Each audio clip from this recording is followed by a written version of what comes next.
नमस्कार मेरे दोस्त, कैसे हो भाई सारे लोग। आशा और उम्मीद बहुत बढ़िया बेहतरीन जिंदाबाद होंगे। आज हम लोग पढ़ने वाले फीमेल रिप्रोडक्टिव सिस्टम और कंप्लीटली वन शॉट ये वीडियो रहने वाली है जिसमें कंप्लीटली हम लोग डिस्कस करेंगे आज के इस वीडियो में। जितने भी साथी जुड़े एक बार अपने सभी मित्रों के साथ शेयर कर देना वीडियो को, और जितने भी साथी नए हो इस चैनल पे तो चैनल को सब्सक्राइब कर लेना। चलिए साथी शुरुआत करते हैं बहुत ही बेहतरीन तरीके से हमारे मादा प्रजनन तंत्र को यानी फीमेल रिप्रोडक्टिव सिस्टम को। अगर आप इसकी संरचना देखते हो साथी तो कुछ इस प्रकार से आपको बाहर से संरचना देखने को मिलती है, जिसमें अगर हम लोग बात करें इसके एक एक पार्ट की तो यहां से आप लोगों को मैं एक एक चीज यहां पे डिस्कस करके बता देता हूं मेरे प्यारे साथी। सबसे पहले जो पार्ट पड़ता है वो कौन सा होता है, वो होता है वजाइना, है ना। वो होता है आपका वजाइना, जिसे आप कहते हो योनि, जिसे आप कहते हो योनि। ठीक है मेरे भाई। हाँ, अब थोड़ा सा यहां पे आपको समझने की बात है, अगर आप लोग थोड़ा सा समझो तो आपको चीजें और अच्छी तरीके से समझ में आएगी।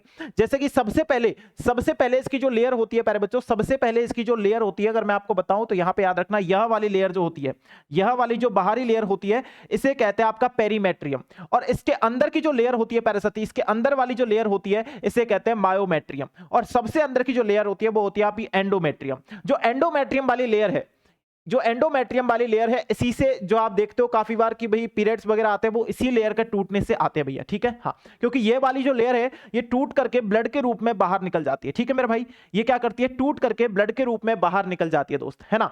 अब इसके ऊपर अगर जाओगे आप लोग तो यह वाला जो पार्ट है इसे कहते हैं आप लोग, इसे क्या कहते हैं, उसे कहते हैं गर्भाशय। ठीक है, और यहां से जो एंट्री गेट है, यहां से जो एंट्री गेट है यानी कि योनि का यानी वजाइना का जो एंट्री गेट है इसे कहते हैं गर्भाशय गुहा। इसे क्या कहते हैं मेरे प्यारे दोस्त, गर्भाशय गुहा। तो यहां पे ये गर्भाशय है, यहां से जो एंट्री गेट है इसे कहते हैं गर्भाशय गुहा। अब अगर थोड़ी सी ऊपर आओगे तो यह वाला जो पार्ट है इसे ओवरी कहते हैं, यानी कि प्यारे बच्चों इसे आप लोग यहां पे अंडाशय कह सकते हो। और इस अंडाशय से ही अंडा निकलता है, जो अंडा निकलता है वो निकलता है फैलोपियन ट्यूब से। तो यह वाली जो ट्यूब देख रहे हो आप लोग, यह वाली जो ट्यूब जैसी संरचना देख रहे हो इसे कहते हैं फैलोपियन ट्यूब। ठीक है, हाँ, ये जो मैं आपको बता रहा हूं वो मोटा मोटा सा आइडिया मैं आपको दे रहा हूं। अभी हम लोग थोड़ा सा और इसको अच्छी तरीके से पढ़ते हैं तो और अच्छी तरीके से आपके समझ में आएगा। ठीक है मेरे दोस्त। हाँ, देखिए मेरे भाई, यहां पे अगर मैंने थोड़ी देर पहले बताया कि जो सेकंड लेयर होती है वो होती है मायोमेट्रियम। सबसे बाहर की जो लेयर होती है ये वाली, ठीक है, इसे कहते हैं आप लोग पेरीमेट्रियम। ठीक है, इसे कहते हैं आप लोग पेरीमेट्रियम। हाँ, ठीक है, इसे आप लोग कहते हो पेरीमेट्रियम।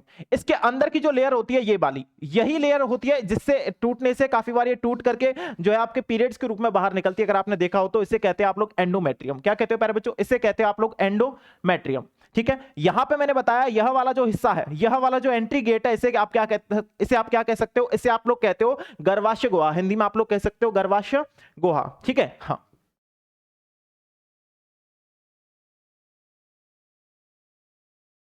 ठीक है दोस्त। और यहां पे इस पार्ट को लेकर के यहां तक का जो पार्ट है इसे वजाइना कहते हैं, यानी कि साथ ही इसे योनि कहते हैं। इसे क्या कहते हैं, योनि कहते हैं। समझ में आ गई बात, बिल्कुल।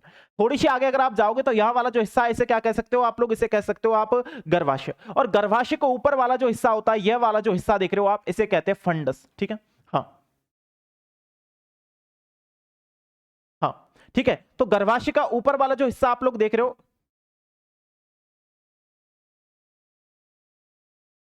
1 मिनट, ठीक है, इसे क्या कहते हैं, फंडस भाग कहते हैं मेरे प्यारे बच्चों। ठीक है, यह वाली जो नली आप जो देख रहे हो, यह वाली जो नली आप लोग देख रहे हो उसे कहते हैं आप फैलोपियन ट्यूब। इसे क्या कहते हैं आप लोग, फैलोपियन ट्यूब। ठीक है, हाँ, मेरे प्यारे बच्चों यहां पे अगर आप लोग थोड़ा सा कंसंट्रेट करो, यहां से ये जो गर्भाशय से अटैच होती है, ये जो फैलोपियन ट्यूब, जो गर्भाशय से अटैच होती है फैलोपियन ट्यूब, उस वाले हिस्से को हम लोग स्थमस कहते हैं। यह वाला जो हिस्सा जो गर्भाशय से अटैच होती है जहां पे फैलोपियन ट्यूब, उसे आप स्थमस कहते हो। आगे आप आओगे जहां पर आपका क्या होता है, जहां पर जो शुक्राणु आते हैं, लाखों करोड़ों की संख्या में जो शुक्राणु आते हैं, यहां से अटैक करते हैं सीधा और जाएंगे कहां पे, गर्भाशय में जाएंगे। गर्भाशय से जिधर की तरफ अंडाणु आ रहा होगा, जिधर की तरफ से अंडाणु आ रहा होगा उधर वो लोग अट्रैक्ट होंगे और वो जो शुक्राशय जो स्पर्म है, ठीक है, जो शुक्राशय जो स्पर्म है वो उधर की तरफ जाएंगे। और जहां पे जो जाकर के मिलते हैं, जहां पर दोनों जाकर के मिलते हैं मेरे भाई, इस वाले स्थान को हम लोग क्या कहते हैं, इम्पुला कहते हैं। क्या कहते हैं मेरे प्यारे साथी, इम्पुला। ठीक है, बिल्कुल मेरे भाई। थोड़ा सा नीचे और आओगे आप लोग, यहां पे अगर आप देख रहे हो यह वाली जो संरचना आप लोग देख रहे हो, कौन सी संरचना, यह वाली संरचना आप लोग जो देख रहे हो मेरे प्यारे बच्चों, यह वाली संरचना आप लोग जो देख रहे हो, यानी कि एक हम लोग देख सकते हैं तो एक कप जैसी संरचना है। ठीक है, हाँ, एक कप जैसी संरचना है। इस संरचना को क्या कहते हैं, इस संरचना को हम लोग कह सकते हैं कूपक। ठीक है, हाँ, कीपक कह दो या कूपक कह दो।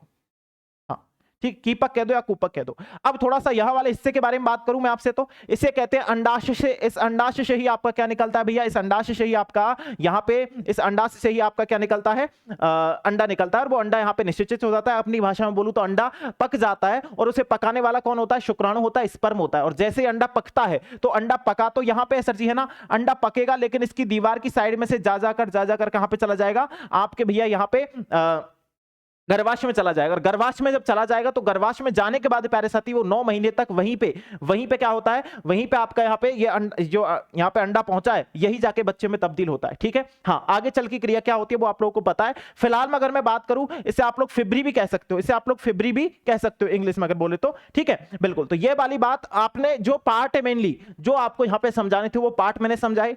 अब मैं आपको बताता हूं कि यहाँ पे एंडोमेट्रियम लेयर टूटती है, यानी कि जो परत है गर्भाशय की, एंडोमेट्रियम जो लेयर टूटती है वो किस प्रकार से टूटती है। और जब ये एंडोमेट्रियम लेयर टूटती है, तभी आपके पीरियड्स वाली घटनाएं घटित होती है। अगर आप मैं बात करूं यहाँ पे एंडोमेट्रियम लेयर की, ये एंडोमेट्रियम लेयर बनती क्यों है, क्योंकि आपको सिंपल सा पता है प्यारे बच्चों, यहाँ पे किसी भी चीज को सुरक्षित करने के लिए हमको उसको कवर करना पड़ेगा। तो गर्भाशय में ये एंडोमेट्रियम लेयर इसलिए बनती है कि जब भी अगर बच्चा ठहरे तो एंडोमेट्रियम लेयर उसको कवर कर ले, चारों तरफ से सुरक्षित करे। ये जो एंडोमेट्रियम लेयर होती है कुछ गद्दे प्रकार की होती है, ठीक है, गदगदी प्रकार की होती है, जिससे बच्चे को उसमें ज्यादा परेशानी ना हो, ज्यादा चीजें उसके लिए ना हो, इसलिए ये उसको कवर करने के लिए, उसको सुरक्षित करने के लिए बनती है। लेकिन जब इसको पता लगता है कि यहाँ पे अभी बच्चा नहीं ठहरेगा, तो ये टूट करके ब्लड के रूप में बाहर निकल जाती है। किस प्रकार से निकलती है वो आप साथी यहाँ पे देख सकते हो थोड़ा सा, ठीक है। हाँ, ये आप देख सकते हो, जो यहाँ पे अभी जो लेयर बन रही है ये एंडोमेट्रियम लेयर है। और जैसे ही एंडोमेट्रियम लेयर ब्लड के रूप में बाहर निकलेगी, जैसे ही एंडोमेट्रियम लेयर ब्लड के रूप में बाहर निकलेगी, एक नई एंडोमेट्रियम लेयर बन जाएगी। क्योंकि अब जो नई बनी है, इसको लग रहा है कि हाँ भाई यहाँ पे बच्चा ठहरेगा और यहां से अंडा निकलेगा। जो अंडा आएगा वो निषेचित होगा, वो यहाँ पे फर्टिलाइज्ड होगा। और जैसे ही अंडा फर्टिलाइज्ड होगा, वो कहां पे आएगा, वो आपके गर्भाशय में आएगा। गर्भाशय में जब आएगा, तो यहाँ पे इस प्रकार से उस अंडे में स्पर्म जाएंगे, और जो स्पर्म है वो उसे फर्टिलाइज्ड करेंगे या फिर निषेचित करेंगे, देशी भाषा में बोले तो उसे पकाएंगे। और जब ये पक जाएगा, तो यही अंडा बच्चे के रूप में तब्दील हो जाएगा। और ये जो एंडोमेट्रियम लेयर है, इसकी सुरक्षा के लिए काम करना शुरू कर देगी। ठीक है, हाँ, समझ में आ गई बात। इसलिए ये एंडोमेट्रियम लेयर बनती है। और फिर नहीं आता है बच्चा, तो ये ब्लड ग्रुप में बह करके बाहर निकल जाती है। ठीक है, यह काम होता है आपके अंदर का। आप बोलते हो पीरियड्स वगैरह कैसे आते हो, तो पीरियड्स वगैरह कुछ इस प्रकार से आते हैं। अगर ये लेयर ना बने, तो बोलते हैं ना बहुत सारे कि अगर लेयर ना बनी, पीरियड्स ना आए, तो बच्चा नहीं होगा। तो वो इसी कारण से होता है। अगर कई बार ये लेयर नहीं बनती है, मतलब अगर पीरियड्स नहीं आए, मतलब ये लेयर नहीं टूटी है, तो सिंपल सी बात है, आप वहां पे जो आपका वो अंडा है वो फर्टिलाइज्ड हो गया है, और फर्टिलाइज्ड हो गया है तो वो बच्चे के रूप में तब्दील होना शुरू हो गई है। तो यह वाली बात भी आप लोग अच्छे से समझ लोगे। समझ में आ गई बात, बिल्कुल समझ में आ गई। अब थोड़ा सा मैं आपको और बता देता हूं, ठीक है। अब थोड़ा सा आप लोग यहां पे समझोगे तो हम समझेंगे फीमेल रिप्रोडक्टिव सिस्टम की थोड़ी सी और चीजें हैं, जैसे कि कौन कौन से ऑर्गन इसमें पार्टिसिपेट करते हैं, कौन कौन से ऑर्गन इसमें आते हैं, कौन कौन से ऑर्गन हमको पढ़ने की आवश्यकता है। तो मैं आपको बताऊं प्यारे बच्चों, फीमेल रिप्रोडक्टिव सिस्टम में बहुत सारे ऑर्गन है, बहुत सारी चीजें हैं, है ना। जैसे कि अगर मैं आपको बात बताऊं यहाँ पे मादा प्रजनन तंत्र, ठीक है, फीमेल रिप्रोडक्टिव सिस्टम मानव जनन तंत्र में निम्न प्रकार के भाग शामिल होते हैं। जैसे कि प्राथमिक अंग होता है, ओवरी होता है, यानी कि प्यारे बच्चों याद करें तो अंडाशय होता है। सबसे मेनली क्या है, अंडाशय, क्योंकि अंडाशय में ही क्या होता है, अंडे का निर्माण होता है। अंडाशय में क्या होता है, अंडे का निर्माण होगा। और जब अंडे का निर्माण होगा, तभी तो स्पर्म उसको अटैक करके फर्टिलाइज्ड करेंगे।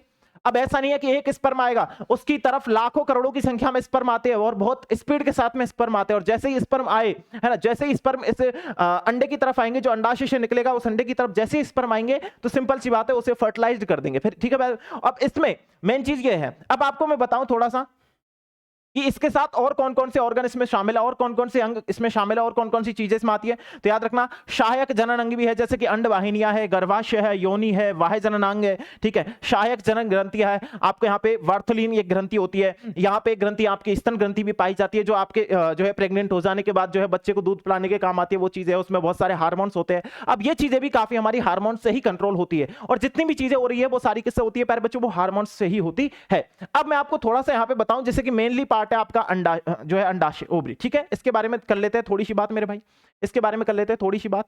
जैसे कि अंडाशय के बारे में अगर मैं आपसे बात करूं, तो यह एक प्राथमिक लैंगिक अंग है, यह एक प्राथमिक लैंगिक अंग रहने वाला है। दूसरी बात करूं तो अंडाशय युग्मक और जो है आपका स्टेरॉइड हार्मोन उत्पन्न करता है। ठीक है, युग्मक आपका सिंपल सी बात है सर, यहां से अंडा निकलेगा, युग्मक का निर्माण करेगा, और स्टेरॉइड हार्मोन्स जो होते हैं उनका निर्माण करेगा। ठीक है, इसके बाद मैं आपको बताऊं प्यारे बच्चों, अंडाशय की जो लंबाई है वो 2 से 4 4 सेंटीमीटर की होती है। कितनी होती है? अंडाशय की लंबाई 2 से 4 सेंटीमीटर की होती है। दूसरी बात प्यारे बच्चों, अंडाशय जो है श्रोणि भित्ति या गर्भाशय से लिगामेंट द्वारा जुड़ा हुआ रहता है।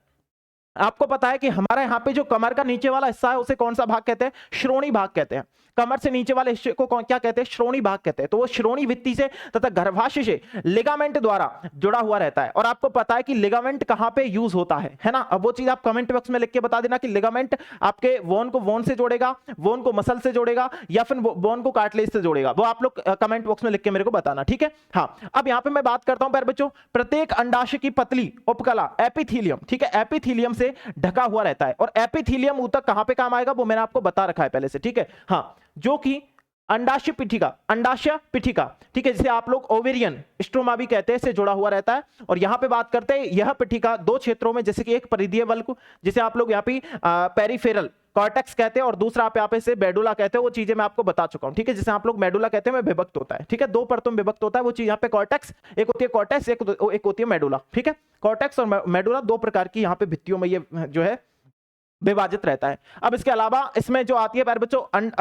एक अंड वाहिनी भी आती है ना, और उस अंड वाहिनी के बारे में थोड़ी सी जानकारी और देख लेते हैं, जिसे आप डिंब वाहिनी कहते हैं, जिसे आप फेलोपियन ट्यूब कहते हैं, जिसमें आपका यहाँ पे निषेचन होता है, जिसमें आप अंडा फर्टिलाइज्ड होता है, जिसमें अंडा पकता है, जहां पे जो है सेक्सुअल एक्टिविटी होती है, ठीक है? तो वो चीज हम लोग यहाँ पे देखते हैं। अब इसके बारे में अगर मैं आपसे बात करूं, काफी बार इसमें से प्रश्न पूछे जा चुके हैं। आप लोग यहाँ पे थोड़ा सा कंसंट्रेट करोगे तो चीजें और अच्छे समझ आएगी। जैसे कि बात करता हूं, प्रत्येक डिंब वाहिनी की नली जो होती है वो 10 से 12 सेंटीमीटर की होती है। यह प्रत्येक अंडाशय की परिधि में चलकर गर्भाशय तक जाती है। प्रत्येक जो है यह अंडाशय से परिधि से चल करके गर्भाशय तक जाती है। तो आपने देखा होगा यहां से जाकर, यहां से ये अंडाशय से निकल करके ये कहां पे गई? ये आपके भैया ये कहां पे गई? ये गई आपके गर्भाशय तक। और गर्भाशय से जहां पे अटैच हुई है ना? हाँ बिल्कुल, उसे आप स्तमस के नाम से जानते हो। यह चीज मैं आपको बता चुका हूं। अब इसके बाद में बात करूं, यह कीपक कहते हैं, जैसे कीपक कहते हैं, तो यहां से ये अटैच है, मैंने बताया था, ये कीपक जैसी, कप जैसी जो संरचना है, इसे कीपक के नाम से जानेंगे, जिसे आप लोग दूसरे नाम से भी जानते हो, फिब्री के नाम से। इस कीपक के किनारे उंगली सदृश पक्ष में जो आपको प्रोजेक्शन होते हैं, जिसे आप लोग फिब्री कहते हो, ठीक है? जिसे आप फिब्री कहते हो, झालर कहते हो, ठीक है? ये जो कीपक जैसी संरचना है, इसमें हल्की हल्की सी आप उंगली जैसी संरचना देख रहे हो ना? हाँ, ये उंगली जैसी संरचना देख रहे हो ना, बिल्कुल इस प्रकार की, है ना? इनको क्या कहते हैं? इन्हें फिब्री कहते हैं, या फिर इन्हें प्यारे साथी झालर के नाम से भी जान सकते हो आप लोग, ठीक है? या इन्हें क्या, किस नाम से?